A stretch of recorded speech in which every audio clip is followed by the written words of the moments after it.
to the Article 25 panel debate, Do Architects Help the Profession in International Development? Today, Tuesday 19th of June at the RIBA. We're expecting a really lively debate which will look at the contribution of the built environment profession to international development. And as you can see, we've already got a great turnout despite England's football match in the Euro 2012 competition. This event marks the end of Article 25's 3-year funding from DFID for a development awareness programme. We believe that the built environment plays a crucial role in disaster recovery and international development. And as this piece of work comes to an end, we'd like to examine the results of growing awareness amongst built environment professionals of international development. It is, of course, a world that is becoming increasingly populous and increasingly urban. I think we're currently at about 50% of the world's population lives in cities, projected to be moving to 70% by 2050. Architects and other built environment professionals should be well placed to use their specialist knowledge and skills to influence development policy, positively impact on long-term development, and to help communities better prepare for and recover from disasters. It's no secret that poor quality of the built environment has been largely responsible for a lot of fatalities and disasters, for example in Haiti, where it was the buildings that killed people, not the earthquake. So it's the buildings that are dangerous, not the actual event itself, you may say. So despite this, the built environment professional's expertise is largely absent from the mainstream of international development practice. And this is one thing that we would like to explore tonight during our discussions. We're going to hear an initial address in a minute, followed by a panel debate. So I would like to introduce, first of all, our speaker, Mr. Tom Gunner, who is the Government Affairs Spokesman for UKspace and UK's only space lobbyist.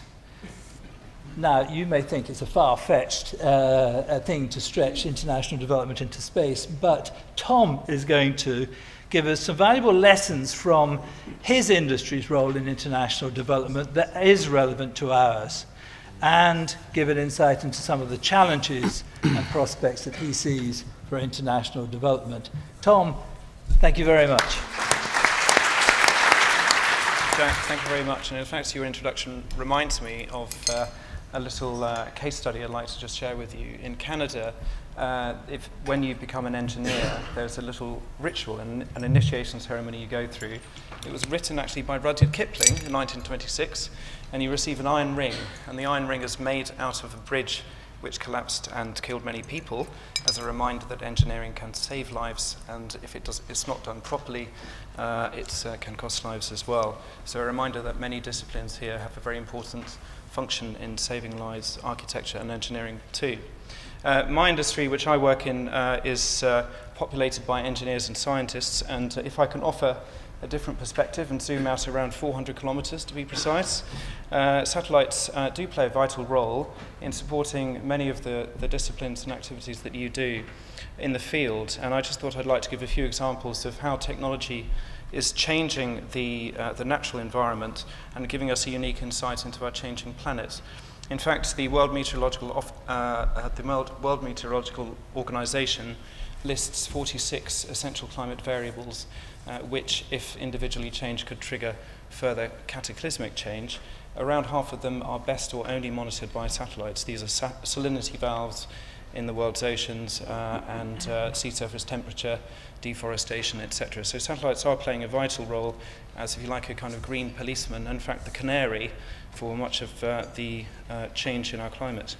In terms of international development, satellites have a very mature and well understood role in disaster response, and the International Charter on Space and Major Disasters responds to about 30 to 40 disasters every year. A company in the UK called the Disaster Monitoring Constellation provides about 100 to 200 images which, if you consider the alternative maybe 10 or 20 years ago would have been provided by people in the field. A very good example of how these two different disciplines are complementing each other is looking at changing ice cover. Ice cover, which is understood by boring holes in the ice sheets, but also by using a radar satellite sitting 400 kilometers above the Earth, which provides millimeter changes in the changing ice sheets, which provide us an opportunity to look at the changing mass of the ice as well as its geographical cover. There are some very good examples of how satellites have played a role directly for the built environment, and I'd like to touch on a few of these. Looking at Nigeria, Nigeria has been very keen to build up its own capacity in satellite manufacturing and design. It set up a Nigerian Space Agency, which now employs 500 people. I also run the Parliamentary Space Committee, and we were very pleased to have Professor Boniface, who runs the Nigerian Space Agency, a few years ago. And they used satellite data to cross-check the data they were getting from the ground, for example, for their population census of 2006, also used for water resourcing, forest fires, and digital mapping. And digital mapping is now a major role for the satellite community, and there are UK companies that provide digital maps every 6 months for China, for Brazil, and for Nigeria.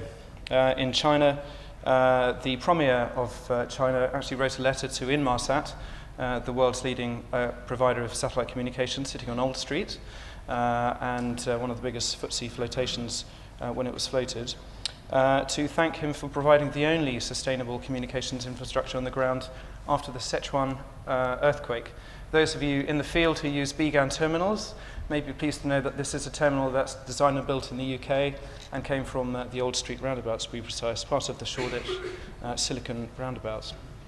In the Amazon, satellites are providing a crucial role for monitoring deforestation, and I think looking forward to the changing use of satellites, we've become quite used to looking at satellite images as a kind of retrospective, apocalyptic vision of what has happened. What will happen in the next few years is that we will move from auditing to policing and enforcing international agreements. Also Libya in terms of desert agriculture, and an example which I'd like to touch on because it's very interesting in terms of the integration of different data sets. Locust predictions. How on earth do you predict locusts? You certainly can't spot them from space, but you can look at weather, so wind and rain, and then surface water, all mapped from space, and that's provided a prediction of the spread of locust effect in West Africa. There are a number of different NGOs very actively using satellite data, such as Map Action in the UK, and the UN organisation UNOSATS provides a lot of data, for example, for the NGO Emergency Architects.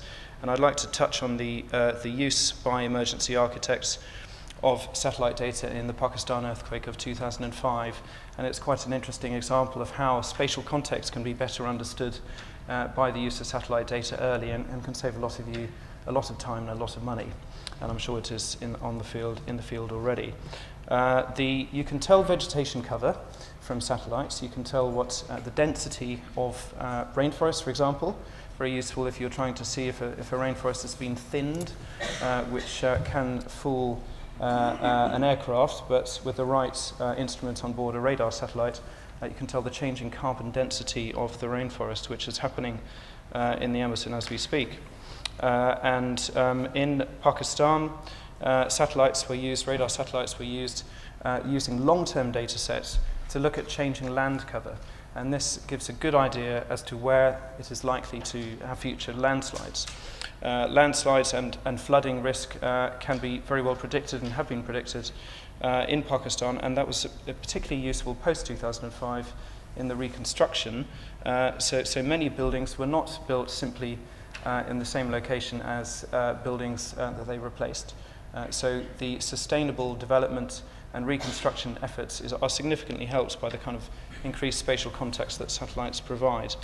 Also, the prioritization of reconstruction efforts, looking at the road network and which roads were still standing, provided absolutely vital information, helping the actual significant logistical efforts to prioritize reconstruction efforts village by village.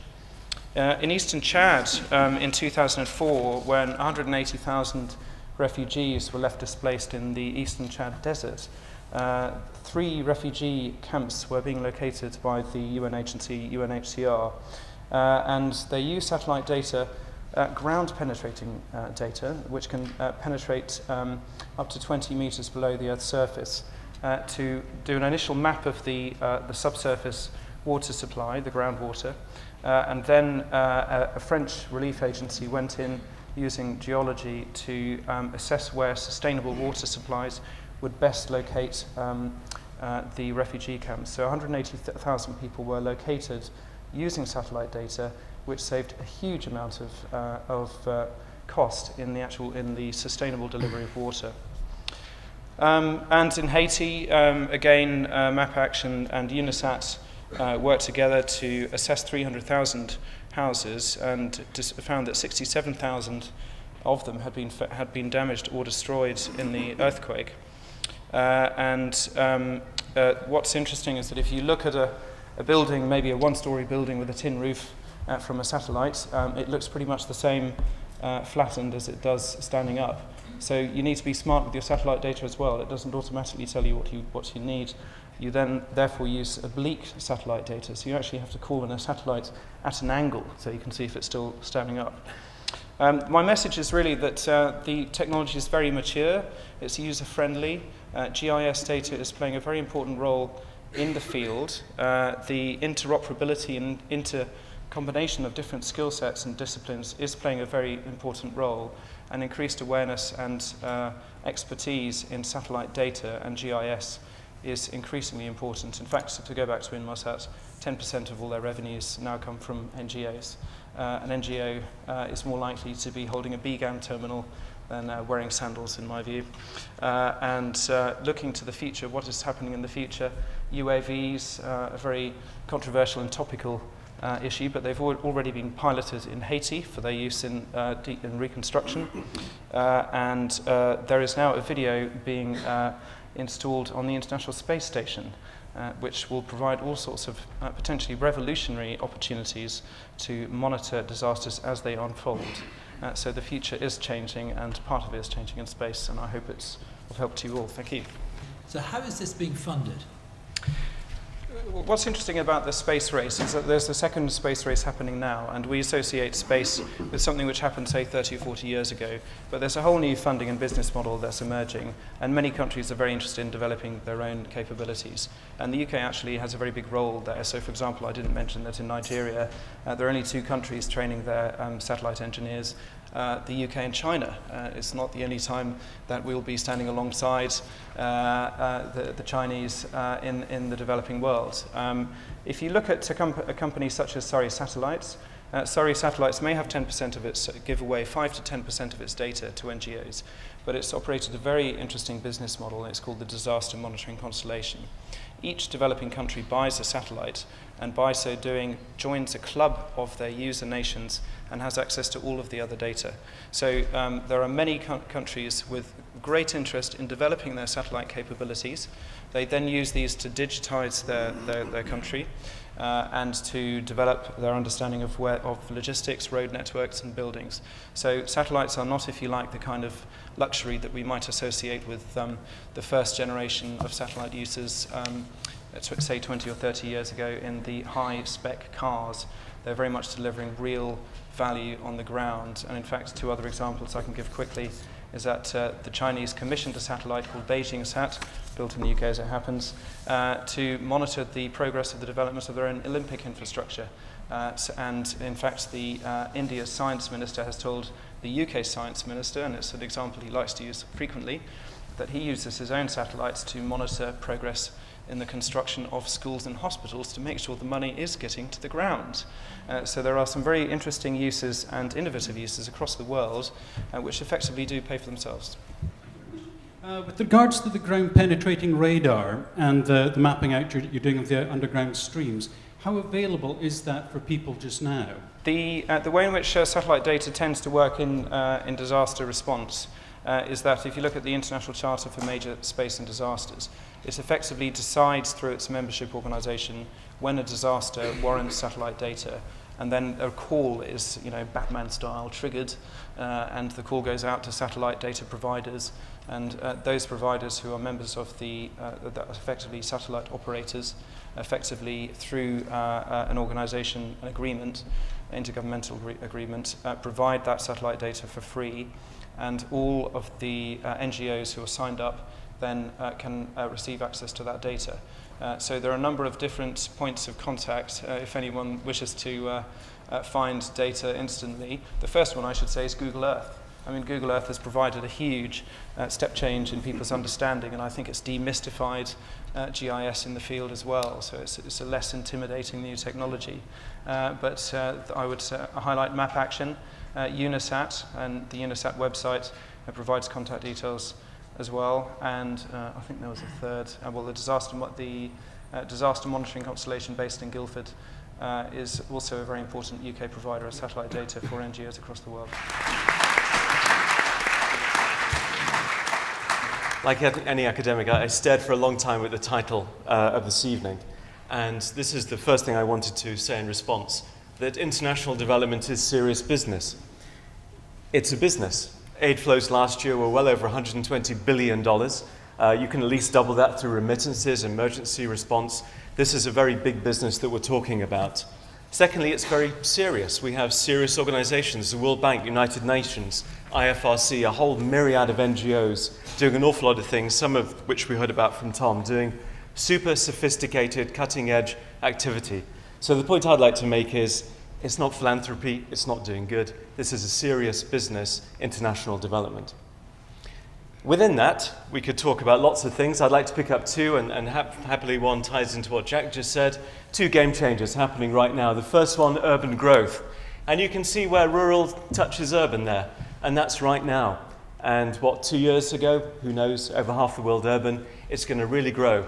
Cities are growing by something like 1 million people a week, and that's almost inconceivable. As cities grow, and as people are being born and people shift to cities, and 9/10 of the new people on the planet in the next 30 years are being born in towns and cities in Asia and Africa and Latin America. And so we're witnessing one of the biggest changes going on in our world. And the slightly cheeky picture at the bottom right, I wish I'd taken it, I hadn't. It's on the internet. Typical of some 950 million people living in squats and slums around the world, which may double in the next 10 years. You can see this clever person in Johannesburg has pinched a sign with the word architect design in order to build his shack. And to do that, it's such a nice image. An awful lot of people doing extraordinary things. A second game changer is to do with disasters. We've seen in the last year, the last 18 months, the last 2 years, Haiti, Brisbane, Sendai, where this is, Christchurch, you name it, big urban disasters, really game-changing what we try to do. This happens to be Sendai, some 8-9 months after the big earthquake and then tsunami. The man is standing on a hill, and he's showing us exactly where we were standing as it would have been before the tsunami. So we would have been surrounded by a town, and as you can see in the background, we're surrounded by nothing because the disaster was overwhelming, and it was huge and awful, and the stories that we know. Japan, probably the most prepared nation in the world. The good news, if there is any good news of this, is that it wasn't hundreds and hundreds and hundreds of thousands of people who died as a result of buildings falling on people's heads, because Japan is incredibly advanced. Take Haiti, of course, hundreds of thousands of people die, and it was no surprise that's the poorest country in the Western Hemisphere. The links of poverty and disasters are very big. And just to say two things, a very big NGO just 2 months ago, one of the biggest, very well known, with a big chain of shops, is just getting its head around what do we do when it comes to urban thinking? How do we work in towns and cities as big NGOs? Another one, a big conference in Chennai in India in January this year. The title was, "We're not working in the field anymore. We're working in neighborhoods. We've shifted, we've changed." Okay? So, to bring us to the subject of what we're talking about, can architects help? And I have to tell you, the more I looked at this question, the more I struggled, which now I know I really am an academic, that the simple questions become really hard. I really fought with it, and I didn't fought with it just for fun, but I really struggled. And so I went back to what this was about good development. And I think, there is a lot of evidence what good development is. Good development is bottom-up, not top-down. That means we work with communities, with people in villages, neighborhoods, and we build things, and we go upwards, we make things strong. That's good development. It's about the process, not the product. It's about who owns things. It's about engagement and activities leading to ownership. So when the house needs repairing, the water supply breaks, It belongs to people, not to the people who brought it in. Good development practice. And thirdly, it's supporting people to do stuff, not providing it. We're long gone in the days where providing people the solution just doesn't work, okay? I mean, it really is as simple as that. It does not work. Endless amounts of evidence. Now, just to be slightly provocative, I would ask people who are architects. I trained as an architect. I work in one of the biggest schools in the country. Do architects, are they bottom-up process and support, or are they top-down product and providing? Good international development is the former and not really the latter, okay? I would add also that international development is a language, human rights, assets, governance, politics, social protection, and we could go on forever on words. There's a language in development because it's special and it's important and it needs learning. And my challenge is, what language do we as architects use when it comes to social science, economics, politics, anthropology, all the things that matter to poorer people? How do we engage? And so my final thought here, oh, that's perfect timing. Then my final thought is architects need to adapt to meet the challenge because our world is changing massively. As Jack mentioned, I represent the International Federation of the Red Cross and Red Crescent Societies. We're the world's largest humanitarian relief agency. We work through our national societies in 187 countries, so we're very aware of the reality that David spelled out so well there on that slide. Of course, those national societies, in support of their governments, they're the first responders. And I think, in some ways, David alluded to it, but I think it's worth remembering that certainly in the disaster context, but certainly in terms of development, of course, it's the national actors. They're the ones, obviously, they're responsible, you know, they're first on the scene. They have a duty of care to their own citizens. So we have to think that it's the national context. It's not an international question we're discussing here. I'm very much going to focus on the disaster context. We have other colleagues talking around development. But of course, disasters for many parts of the world are just part of the development process. You know, for the 60, 70 most hazard-prone countries in the world, disasters are just a seasonal, they're a cyclical event. So the development is just impacted by that disaster. It's just part and parcel of the business. Now, of course, traditionally that was always seen as less developed countries, but I think as the earthquake in Japan showed last year, as Hurricane Katrina in the US showed, it can hit and affect severely the best prepared and the most affluent of communities. I think we also need to recognize when we talk about disasters the evolving trends. Now, frankly, although earthquakes like Haiti and the Indian Ocean tsunami in 2004, they hit the headlines, you know, earthquakes particularly. The trends really with geological disasters, so earthquakes, volcanic eruptions, is kind of pretty consistent. Okay, when they happen, they're a spike, but they're pretty consistent over the last couple of decades. The change has been in hydrometeorological disasters, you know, the floods, cyclones, typhoons. They have been increasing significantly, particularly small and medium-scale emergencies. So not the big kind of CNN type emergencies, the smaller type of disaster that affects part of a country, a region, a province. You don't tend to hear about it, but that's basically where the issues are happening. That's where the work is. Of course, as David said, that's where the business is. It's where the business is at a national level, and of course, you know, if I can be perhaps a little bit hard or perhaps stark here, it's also where the business is for those of us who work in international relief and development, as we do. Now, in terms of the architectural profession, as a UK architect, I'm very aware of some of the challenges that face the UK profession here, and not just architects, but all the built environment professions. And that is that a lot of the services are typically provided by others. So we have design and build companies doing the design, doing the architecture. We have construction project managers taking the project management role. Ironically, in development and relief, we have the same challenge. It's very difficult to get our professional voices heard. Too often, decisions are made by someone leading procurement or a generalist. So we face the same challenge in trying to get our value added, our skills and expertise taken on board. It's a huge challenge. I mean, a few years ago, I did a quick analysis, and of the major international NGOs, only 2 had a dedicated individual with a built environment background at the global level providing that advice. So it makes you think, who the hell is making the decisions and on what basis of what information? Now, moving on, because I know we're under a little bit of time pressure here. You have 1 minute 15 seconds. Thank you, Jack. Discipline, that's a good thing about this profession. again, back on this issue of the national context. Again, it's for national actors to meet the needs, in their countries of their communities. What does that actually mean in terms of numbers? Well, interestingly, when we look at the responses from the Red Cross, Red Crescent, our national societies, on average, and it's a pretty crude average this, but there are some 400 disasters a year. Okay, it goes up and down a little bit, so it's more than one a day. The international emergencies, the CNN type disaster, they're typically between sort of 20 and 30 a year. Now, it's worth remembering, therefore, that it's the 370, the 375 that we don't hear about. That's actually where it counts. So it's not the big emergencies where there's the media attention and the resources and often the clamouring for the expertise. It's the smaller things, the smaller disasters that are unreported. That's where the challenge is on local government officials, local communities, and the local practitioners, whether they are builders, whether they are carpenters, whether they are architects, whether they are homeowners. That's where the work is. And going back to David's point, that's where the business is. So the challenge, of course, for anyone from an international perspective is, how do you connect? How do you make yourselves relevant? So on this issue of what does that mean for architects, just finally, I'll perhaps leave with sort of three suggestions responding to the topic in terms of, where are the points of entry, where are the opportunities, for the UK-based built environment professions? Well, firstly, clearly it's at that national level. Now that means making, yourselves relevant, and that's a huge challenge.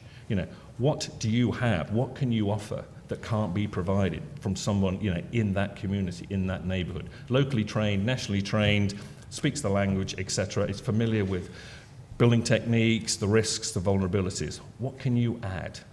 Clearly there is a lot we can add in terms of the bigger perspective and a range of skills, but trying to find that fit is a huge challenge. So making yourselves relevant is not easy.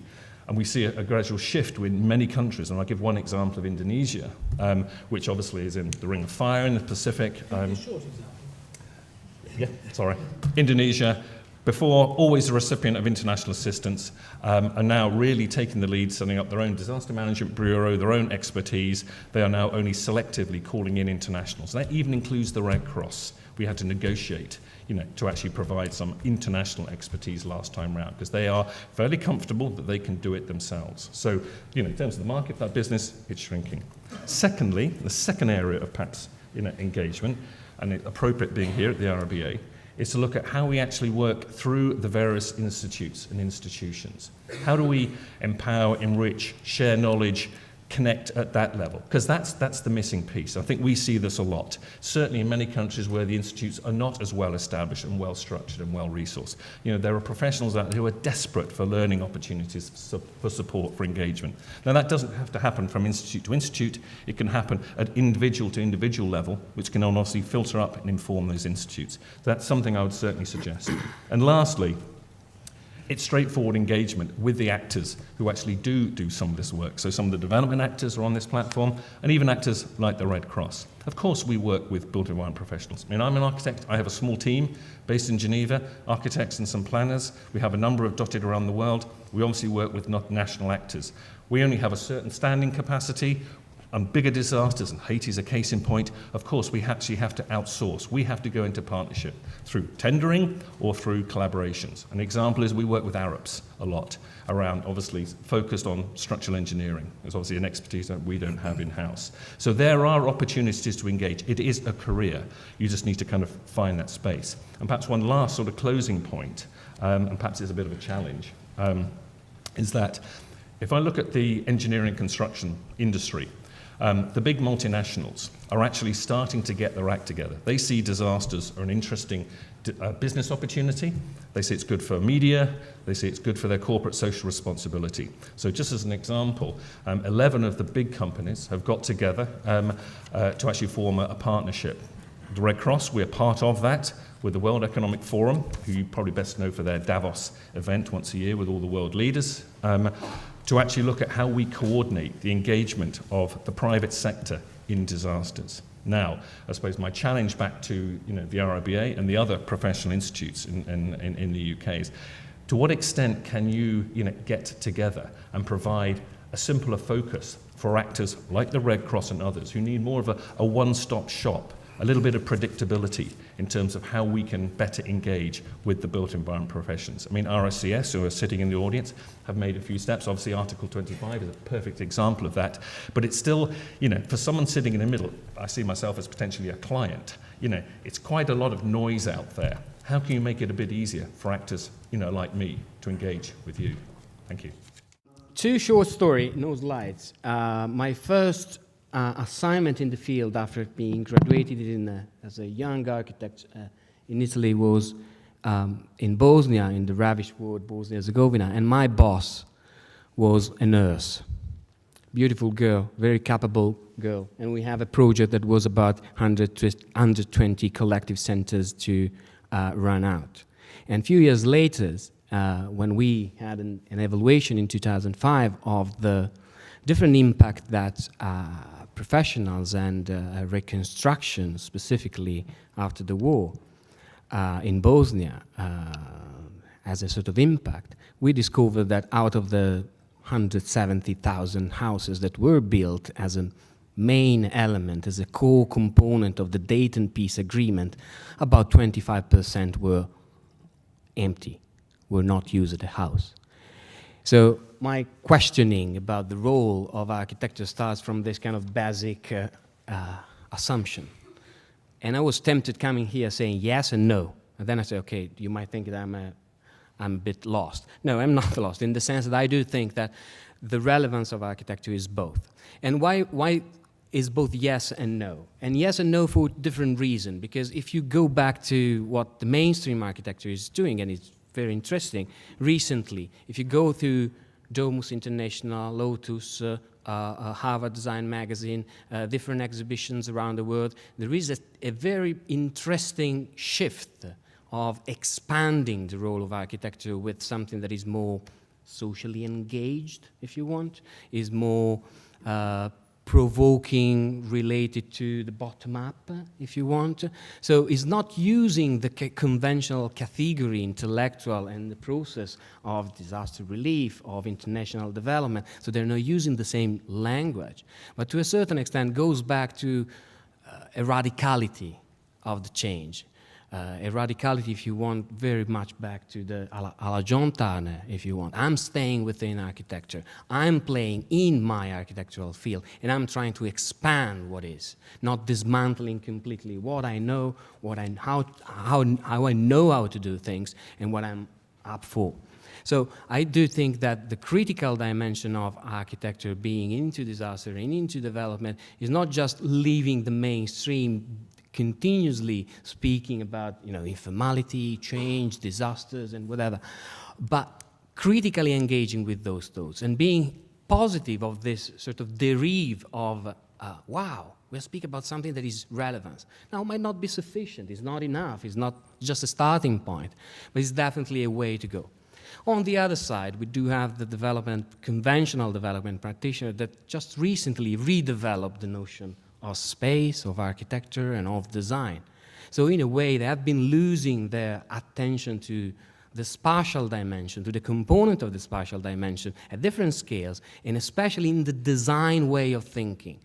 And that's why the clash between process and products we're still a bit stuck into that. Because we are, in a way, afraid of going to the product, but we want to go to the product, because we should. Otherwise, you not go back to the journal. So there is a sort of gap into that. And I do think that the critical dimension of both academia and practitioners lie exactly into the tension in which those two components are on.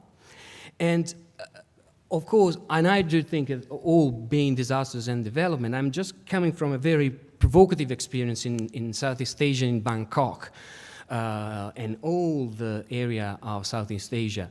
And for the first time in the history, I've been witnessing the reuse, deliberate reuse of architecture in a very powerful community-led upgrading process in terms of informality, specifically Bangkok, Vietnam, Indonesia. Through a big program of, it's called ACA program of investment into the requalification of slums and marginal area, for the first time in the history, there was reused the word community architecture. So architecture as a concept, as a way of dealing with a lot of limitation in its physical manifestation, if you want, was back into the page. And this is profoundly inspiring in not to leave the development business, the serious business of development, out of architectural thoughts. And I do think that this is a very promising component to think of. Thank you. I studied architecture at the Architectural Association, and we actually founded our own unit, which one was able to do, to study the issues of building and planning in less developed communities. The AA at the time didn't offer training like that. And with 2 other architectural students, I co-founded Development Workshop here in London. And maybe it was just good luck, but we had the opportunity to work with the inspirational Egyptian architect Hassan Fatih in various parts of the Middle East. And I was trained by his head mason to build vaults and domes in the village of Gorna, and we still train large numbers of builders in Africa with similar techniques today, known for us as woodless construction. And we went on to work on building and planning issues in an integrated rural development program in pre-revolution Iran. And in 1976, already based on that experience, we produced an exhibition which went to UN Habitat conference in Vancouver, called Indigenous Building in the Third World. And for some people it was regarded at the time as a groundbreaking way of looking at practice in developing countries. And we believed that you could build a practice on understanding and learning from and adapting indigenous building systems as a springboard for meeting the changing needs of poor communities. And although not in every case, 40 years on, we can see that that springboard remains a very sound one, to learn from what's there and then see how you can help it face up to the challenges that are rapidly overtaking people. And the issue of the move from rural areas to urbanization is just one of those huge challenges. A lot of the examples so far this evening have really addressed the environment of post-disaster work, and it is one of the areas where the professionals get a lot of the opportunities. So I'm a little bit more interested in what happens in the non-disaster environment, but actually in the development environment. We work with poor communities to help them address the challenges of very many changing social and economic and built environment issues. We deal with disaster risk reduction before disasters, and we deal with environmental resource management, just as 2 themes. A lot of our work is in Southeast Asia, which is one of the disaster hotspots, and working to prevent damage before you get to a disaster is one of the things that for us is important, and we actually managed to get support to do that, which is important. We work in West Africa on developing skills in woodless construction. We train many hundreds of builders every year to build without cutting trees down, and at the same time to build without importing non-local materials. So we promote strategies in local government that encourage people to use human resources and material resources that come from the locality and keep money in the community. We've had some very nice awards for this work, and I mention it partly because we are the only organization in the world to have 2 World Habitat Awards. But it highlights that one of the challenges is promoting excellence is incredibly important, and it's particularly important if you're going to work with the poor. Because they're poor doesn't mean that you can get away with less than excellent. And back in 1981, a very excellent journal called Mimar, which sadly no longer exists, interviewed us, and we said at the time that a new type of architectural profession is required. One where the architectural profession was deliberately trained to practice in developing countries. And it's unquestionable that in the ensuing 20 plus years or 30 years, there's been a lot of progress. There are a lot more opportunities for learning and for training, and I praise those initiatives. And yet, on the one hand, professionals from the north, many of whom have come through our organization over the years, come and devote maybe 2 or 3 years, and then they go back home again.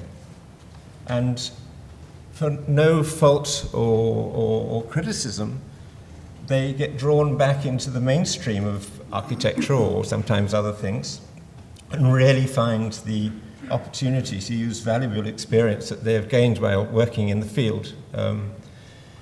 This, I think, is a problem.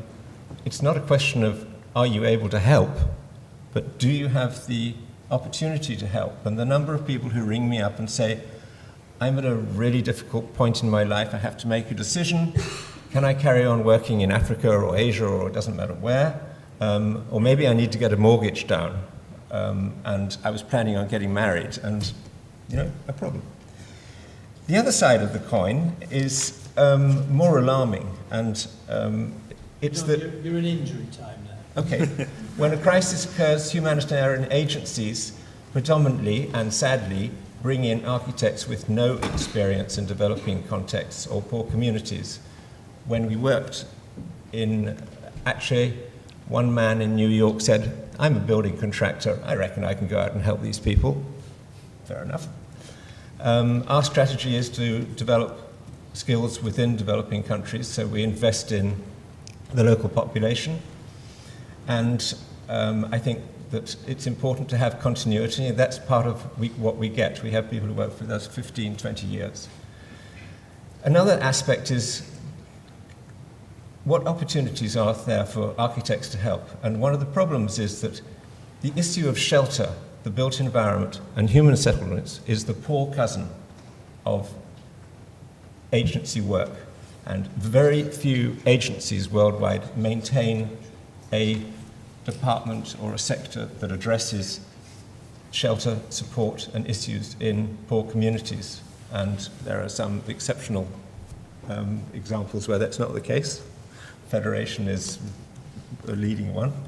So I think I'll close in saying, I think the challenge is not whether you can help, but what opportunities do you have? How can you make it a career and not just a short intervention? Thank you. Why aren't built environment professionals more engaged with international development? What are the barriers? What is wrong with us? Or what is wrong with the supply? What is wrong with the demand? How should we be raising our profile so people understand what we can bring to the table? I did wonder, listening to you all, whether, in fact, we are trained in this country to operate, if you like, at a sort of middle level. And in fact, that some of the important things that we were talking about were at policy level, and where we are not used to being involved at the table, and at hands-on level, where we're perhaps not currently trained to be at the table.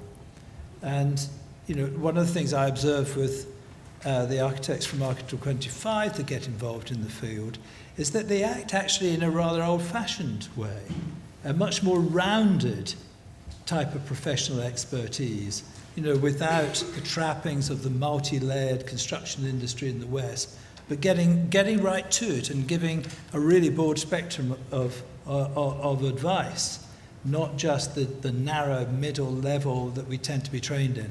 But let me ask you to answer the question. What are we doing wrong? Why aren't we in there? How should we be changing that situation? I think something that I'm very aware of as comes with part of my job, is working at that policy level, both in the organisation and with others. And I think something that we're, as sector practitioners, certainly in relief and development, very, very aware of. And John made the point about the sector being the poor cousin. I mean, it's a phrase I use myself, which is, I think, quite telling. And that is primarily because there is, I think, our peers in other sectors and those other generalists at whatever level you describe it as, find it difficult to get their head around the built environment. Even that phrase is quite a clunky phrase in English. In other, European language, other major world languages, there aren't any either good phrases which kind of articulate what we do. I mean, our business is very big and very broad. I mean, in disasters, we are saddled with this really kind of uncomfortable, limiting word called shelter, which really doesn't mean much in English, and it doesn't in the other kind of key languages. We're forever having to explain what it is we do. So I think that problem in terms of, our business in describing it and labeling it means that for others who are more distant, it's very difficult to get their heads around it, and therefore to actually support it, endorse it, advocate for it. If I draw a parallel with health, I mean, working for the Red Cross, huge in health, I often look across the fence quite enviously, because firstly, there's always a Ministry of Health, and yet our counterparts, well, sometimes it's urban, sometimes it's planning around disasters, it's social welfare, sometimes there's a Ministry of Housing, although often that mandate's fairly narrow. It's different in every country and every actor. Health, well regulated, is almost like a respect in terms of what the profession and what the sector comprises. We're almost having to start and negotiate, from the start every single time, whether it's a meeting or whether it's getting off the plane, after a big disaster. So I think we have an inherent problem. It's not going to go away. I always see it as like the reality that we have to work with. We're forever having to kind of articulate what it is, almost justifying, what it is we do, why it's important, and why there's a role at whatever level, whether it's an international expert or whether it's a carpenter or a mason out in the field. It's a huge question, isn't it? I know when I did my diploma in architecture 20 years ago, I was horrified to hear one of my tutors, when I asked that question, say the role of the architect is peripheral at best. And I was really depressed because I wanted to spend my life doing this. And I mean, without repeating what my colleagues here will say, or Graham said, or what I said earlier, I think there are a million answers. One of them, I think, actually is making architects relevant, and it's learning the language. It's actually listening, it's spending a lot of time. And I think Development Workshop is one of those very few extraordinary examples we have to learn when it comes to chronic poverty issues. Exceptionally few and far between. Are there any more? Possibly not. There's UN Habitat, there are a couple of others. It's the fingers of one hand stuff. Okay, it's really tight to do, because actually doing and engaging in the issues we've heard about, chronic poverty issues in rural and urban areas and emergency response, is incredibly complicated for all the obvious reasons, then 10,000 on top of that. So we have to unlearn what we've learned, we have to relearn, we have to rethink. It's not around providing solutions, or it very rarely is, but enabling processes. And that's the stuff of social science, anthropology, economics, all those crowds who, for many good reasons, dominate the world of development.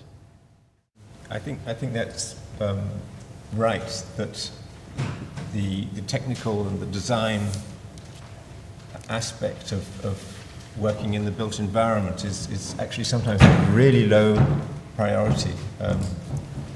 I argue with architect friends who say that we do architecture. I'm not convinced, actually, that that's the case. We're doing something different. It's political, it's economic, it's social, and I didn't get any training for that.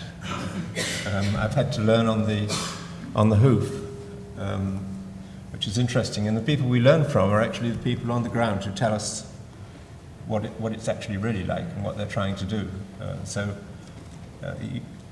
That's one aspect. The second thing is that to actually bring about change takes a very, very long time.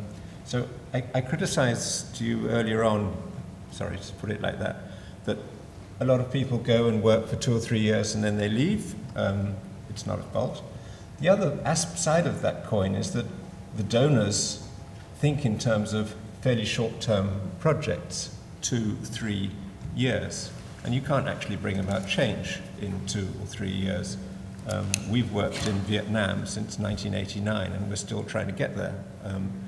and it's a very long haul to make change to people's habits. So it is a question of opportunity, and we as a community, I think it's right, we have to lobby at every level, and I think the RIBA is in an interesting position to be part of that lobbying activity, to say we do have a role to play, and we need to get the government to encourage that role. I was always puzzled by one of the gesture when you met people that do this kind of business in disaster or development, and when you introduce yourself, always you share the visit card, and then you say who you are. I'm an architect as a background. So people are putting architecture as a background, or itself or herself. And I think that this is beyond the gesture of a colloquium in between people that first are meeting, is exactly what I think we should do, is being able to move up and down the discipline more in front or more in the background. So in a way, it's changing the perspective of this. And this, in my opinion, need to go back to the basic, exactly the political. It's like taking out your shoes, becoming barefoot again.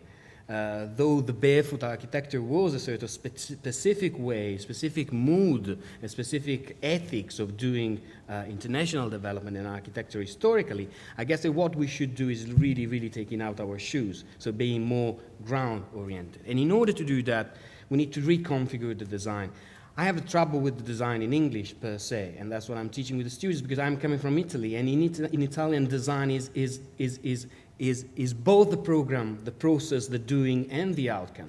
Is progettare, and progettare is from the Latin, is exactly the tension between different times. And I do think that the challenge of ourselves as a profession is being flexible with one ingredient that you always are given, which is the time. And you have no the time, and so you have to reinvent the wheel and the process of doing that in as much as possible with the barefoot in hand, so very close to the ground. I wonder how much you would think that what we might offer is perhaps seen as either too difficult or not immediate enough. Graham, you were using the example of health. People understand how you bring, medical assistance to a situation, whether it's a disaster or whether it's a very poor country. People understand how engineers provide infrastructure or, water supplies, etc. But, it does seem to me sometimes that some of the major agencies see architecture as being in the difficult box for some reason. And I think there's a sense that I've heard is we don't explain ourselves well enough. But I think, is it just seen to be too difficult and there's other stuff to do? An approach that we often use to try and sort of articulate to colleagues in other sectors is that the built environment is the sum of many parts, some of which we do, but some of which, we're heavily dependent on others. It's obviously, in some ways, it's a strength of the profession. I mean, we have the different disciplines, architects, engineers, surveyors, etc., for very good reason. There's a whole range of skill sets, and it is the coming together that produces the built environment. Now, I think when you move away from, I would say, traditional building design construction into relief and development, it's a lot more siloed. It's actually quite difficult to say, well, actually, we need everybody. Certainly in disasters, there's a sense of, well, health people go off and do health, and hey, we need the health people to help ensure we're dealing with healthy environments. Water and sanitation is a discipline just to provide water and sanitation to people. Hey, homes without water and sanitation are not homes, it's just a structure. So we need everybody else, and yet they don't necessarily understand that they need us. So as a result, we're forever having to say, excuse me, can we have that time? And you made that reference to the time factor. That is a huge challenge to try and articulate that we can't just make a quick step in a couple of days and the problem solved. Ours is a process that takes time, and we need everybody on board. I mean, I'll give one tiny example, and it comes up again and again, certainly after disasters, but after the Indonesian tsunami, for the organisation I was working for, I had to sort of argue with the communications people who 6 months after that disaster were saying they needed to message why so little had been built And I was saying, hey, there's a good news story, which is 6 months after, in Archie, the land's been scraped clean. We've got 300 houses coming out of the ground. That is a fantastic achievement. You know, they were seeing it as, you know, failure. So somehow, you know, we're losing the argument. I worked for a while with a Sri Lankan architect friend on a post-tsunami reconstruction project. The German NGO that we were working with, their donors were determined that by the end of the year, X number of houses had to be ticked off, and wanted to know exactly why, if not. And this meant that they wouldn't accept something which was a part of an engagement with the local populace. It was something that had to start, middle, and finish, and driven by deadline. So I just wonder if there's another way that that the donors can, that the way that you actually attract funding is also spelt out in a more broad and intelligent way. It's complicated. One of the things that's happening, or that we see, is that in the past, some of the really big donors paid a lot of consideration to the quality of the process.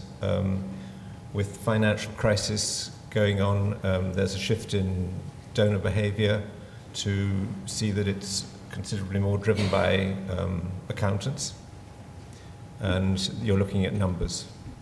That's a measure. It's the way you write project proposals drives you in that direction, and it means that your intermediary donor, in your case, was going to have to report against his log frame.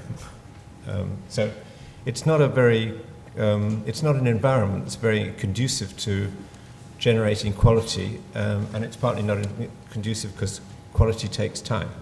And so I really appreciate the suffering you went through, and you can see hundreds of examples of the same thing. You touched on the fundamental issue, which is donor timeframes, which is tied back to electoral cycles of donor governments primarily, and it's possibly the toughest nut to crack in humanitarian aid. But I just reverse a little bit and just add two things in addition to that rather obvious observation that shelter after disaster is one of the most difficult things there is.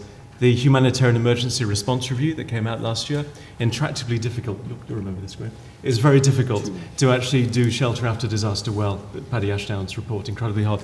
The other thing I would add, just to flip it back a little bit, is accountability is a good thing, of course. Actually, to monitor, to evaluate, to have achievements and goals and outputs and purposes and all those things, no bad thing. And that's not to detract from your point about that tension, but on the other side of it is, if we're going to be good at humanitarian aid and recovery, you know, we need accountability. That's definitely true, but it's basically almost 50 years we are speaking about the link between emergency and development and things, so we are stuck into the debate. And I do think that especially when we're speaking about this kind of environment, and the Sri Lanka case was peculiar into that, we lost the opportunity to learn from other cases and learn from the development side. And I'm just quoting, just because I have it here, a quote from Sumsuk Bujamancha, which is one of the head of the Asian Coalition Housing Rights in Southeast Asia. And she speaks not about disaster, of course, but she speaks about upgrading in general, if you want. And she says that if people aren't changing, things aren't changing. So things change when people change. Upgrading, the way we see it, is a process in which a group of people are changing because they begin to believe their own power and see that they are not different than all the other citizens of the city. If a whole group of people start believing in their own power, energy, and ability, this is upgrading. And that's, I think, reshifts the paradigm of, okay, well, let's wait for the time and the budget and the procurement of the management rather than doing the architect. And I guess that we have a lot of wealth to learn from this kind of experience, his experience basically, into this program and processes. And there is a lot already done. Thanks very much. Yes, I wanted to endorse a lot of what the panelists have said. I thought it was really excellent, and especially the need for the development context, for actually fundamentally understanding that. One thing I would reinforce is that very often outsiders have an assumption that people behave in a rational way, and their assumption is that the rationality is our rationality. And that's not the case. You will see all over the world people living in unsafe places. Many of them are living there compelled to do so by poverty, but many of them also choose to live in dangerous places. I worked with a student a few years ago who worked on La Paz and looked at the hillsides around the city with these houses perched on this very friable soil, which are constantly in danger of falling into the city. And they are choosing to live there. He did a very thorough PhD which explained this. There's no point us looking at people living in dangerous places and thinking that they're idiots. We have to understand that they're doing it for rational reasons. And the biggest reason is linked up with development, is that they are doing it for their livelihoods.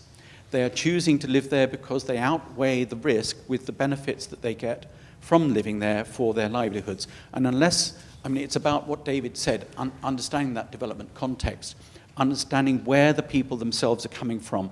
Otherwise, and this is shown in development for years and years and years, you will have failures. Unless you actually understand where the people are coming from, why they're doing what they're doing, you will fail and it won't work. An example is all the houses built after the Indian Ocean tsunami, where it was deliberate that they should have a clear first ground floor so that water could pass through. Most of them have got filled in now because they're seen as living space or storage space. So we have to come with the people. You're pretty short, actually. Yeah. Sorry, just the second main point, which is the main reason I wanted to come here, is to say that I think you also need to refocus on prevention and preparedness. What you've talked about is a great deal of disaster response.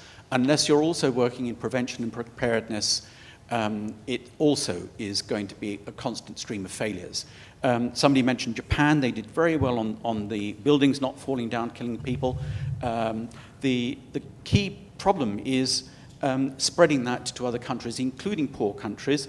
And the point I would make a challenge which is a very practical challenge, and that is how can you work with citizen groups through NGOs and the Red Cross, Red Crescent, to organize citizen monitoring groups who check that buildings are being constructed according to building standards. Recently we were in the Philippines with UNICEF looking at the buildings that were built after the floods. I was quite interested to see that the Chinese had built thousands of houses which didn't meet the UN standards for size, and they were very small considering that the average Filipino family is about 7. So my question was, what sort of political weight do organisations such as your own and architecture humanity programs have to ensure that UN standards for size and structure are actually kept post-disaster? Obviously, there are international standards, but they're not standards as one would use that term in the UK. Obviously, they're not enforceable. They're by choice. They're not mandatory. Obviously, it's down to the national regulatory environment to set standards. So in the case of the Philippines, yes, it's for the Philippines government to determine its standards. So the role of agencies, both international and national, obviously is to try and advocate, to push, to lobby, wherever possible.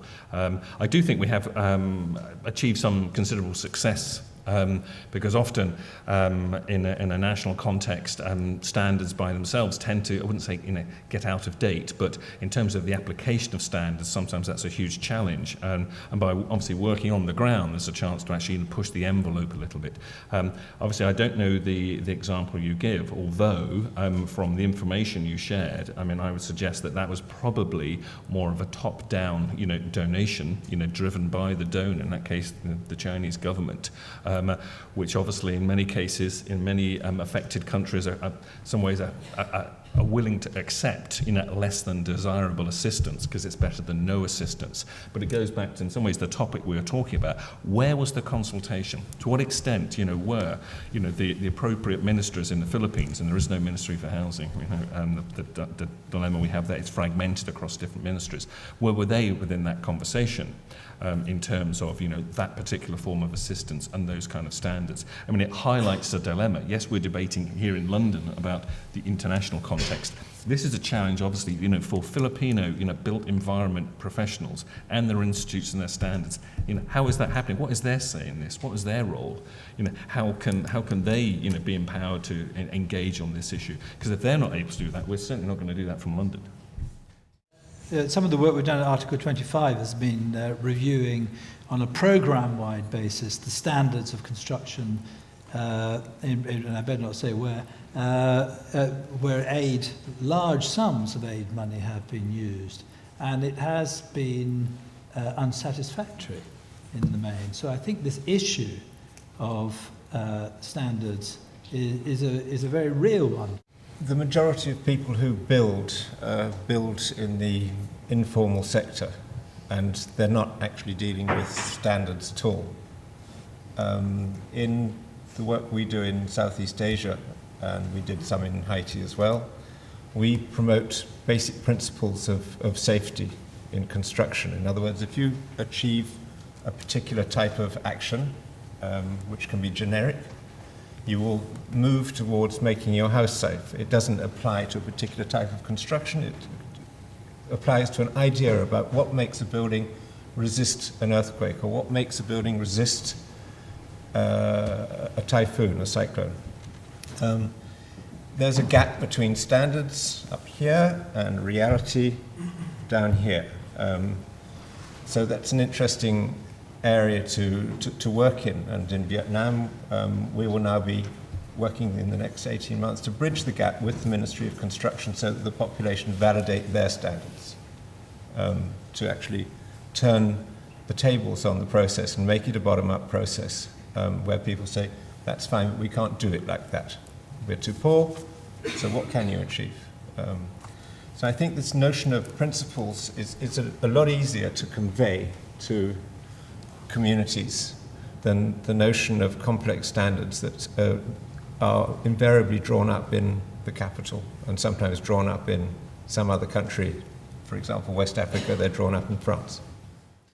And a lot of the conversation, strikes me, is all about the smaller scale, lower level, very community-based. The big picture is the macro picture is the urban populations. How is that going to be addressed, and how do people get involved? How can you ensure that the type of training that we received as architects is relevant in not just the developing world, but also the developed world?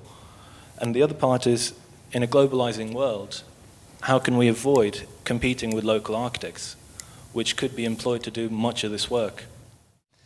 I would reflect that when we started 5 or 6 years ago, we were, I think, initially very focused on the job that we felt we needed to do in providing trained, able architects willing to contribute to post-disaster scenarios.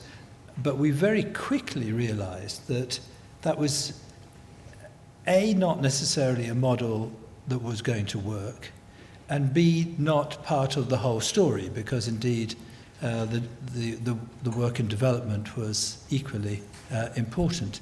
And also, frankly, you can't train architects in abstract to stand in a cupboard waiting for a disaster and then go in the field with no experience of the field.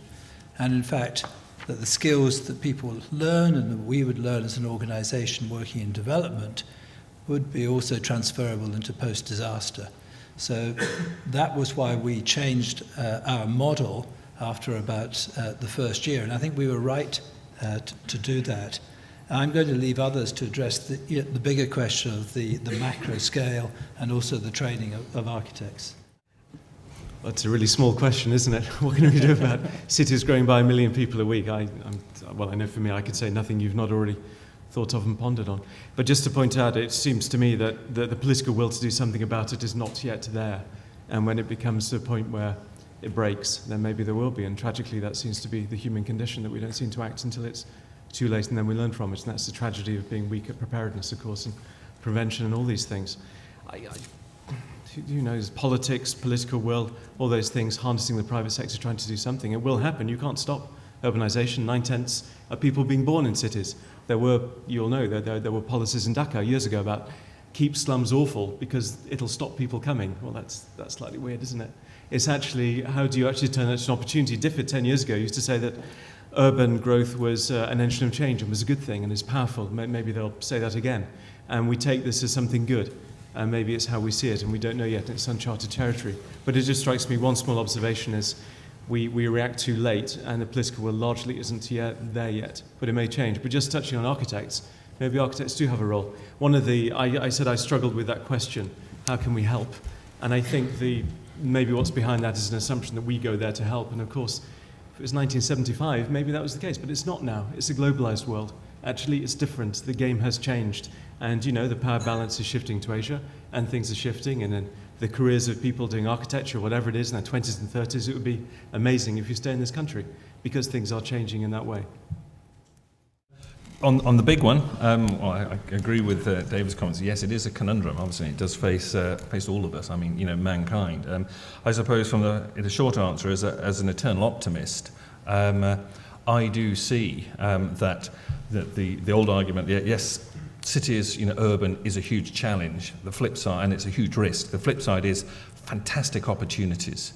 All that proximity, all that drive, all that determination, that does in itself provide opportunity, for positive, change to come out of that. And I think, although at the moment we're probably seeing more challenges and problems and increasing vulnerabilities, I think there are now, a number of examples where, change is happening which would have been unthinkable, certainly in the rural context, and many of that change is happening, we don't even see it, because it's obviously buried, in that morass, which is urban. And I think we probably won't be seeing it here in Western Europe, but I think we're going to be seeing it in those big, those growing, metropolises in Southeast Asia. And I think we will be surprised, but it will be a painful process. And I agree that I do think the built environment professions are going to be part of it. They probably are. We just don't even know because we're not talking to the right ones.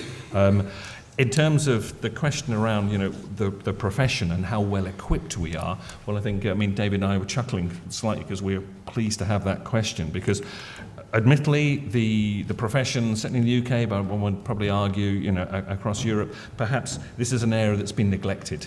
It's always been an area of specialisation. You go and do that course and working overseas or into, or pick up initiatives like working with John and those few, little examples out there where you can learn those other ways of doing business. Obviously, that clearly has to change. Not because we need overseas opportunities for UK professionals, but because the world is becoming, a lot bigger, a lot more mobile.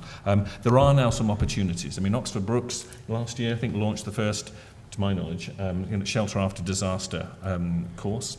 Charles is sitting in the audience who helped set that up.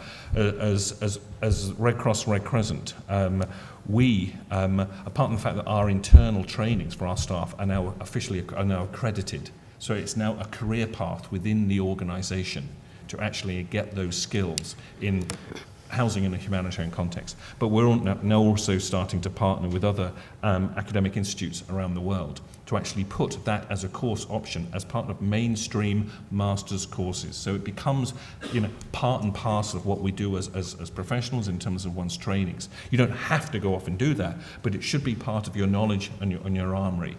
And then we will be far better placed to have an informed conversation on that subject, and hence be more useful. Let's start from this one. Let's change the things we read. Reconfigure the reading list, that's what I'm saying. We need to read more and different things, multidisciplinary.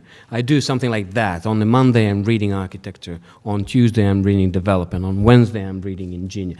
We need to be flexible into that. And don't forget philosophy, because we need to have big answer. And so we do need to reframe the way we do ask the question on that.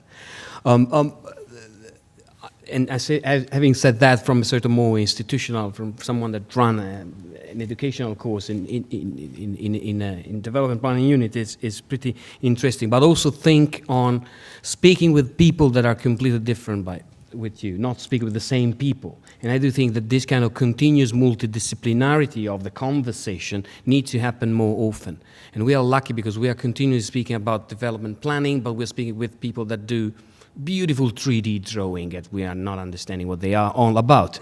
And I do think that this is what it's all about. We need to re-engage into that critical conversation. And having that in the Bartlett is definitely useful. We run seminars in the summer that are not only in the developing country, but also in Europe. And this is done not only for, expose people in things that are more continental, if you want, but also using a learning element, an issue that came from the South, exactly that reason, in order to re-engage with the city, per se. And on the big issue, I do think that I was puzzled on a very recent experience. I have no answer. But recently, UCL launched a very huge research report with the Lancet on healthy city. And I do think that what we need, and what the report basically was, reconsidering, is the real relevance of a city as not a healing machine to cure, but to reconfigure the way in which we produce space, the city at the different scale, that is healthy. And healthy has been taken from a different and completely multidisciplinary perspective. And I do think that this research practice connection like this are definitely something that might not provide an answer, but definitely an avenue in how to find an answer into this big conundrum. I think we're actually here in Europe extremely fortunate in having plenty of opportunities to learn about the issues of development and post, pre-disaster and the rest of it. The quality of architectural education in the majority of less developed countries is really poor. It has big gaps. A lot of the people who've got to that level of going to a university, if you say to them, well, I now want you to go and work in a village, they say, well, that's what I've been trying to escape from. It's not the point. I want to be an architect. So finding people who have an idea about, let's just say, climate design, no, not rocket science. Yeah. People say, oh, I need a consultant, a specialist. I don't know about that. It's crazy. There are big gaps. So one of the tasks, how can you be helpful, is to try, when you do get the opportunity, to ensure that your counterparts at your same level of architects or engineers are getting the best of your knowledge, and to see that it's a worthwhile task to actually go and work in a village or go and work in a slum, because they can actually learn things. A lot of people locally are woefully unaware that things can go on. It's quite difficult to find counterpart people, and you have to train them and share. So there is hope. I would just say a couple of things. One, I think it's perfectly clear that we in the built environment as professionals have got a big job to do to communicate what we can do inside the field of international development, to figure out where we can do that, both from the policy level right down to the hands-on level, and how we should do that with people and not to them.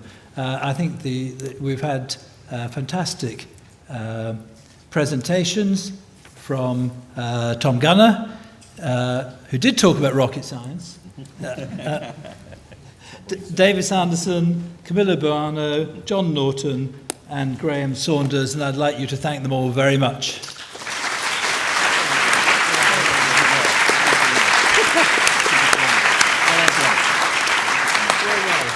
a lot of feedback.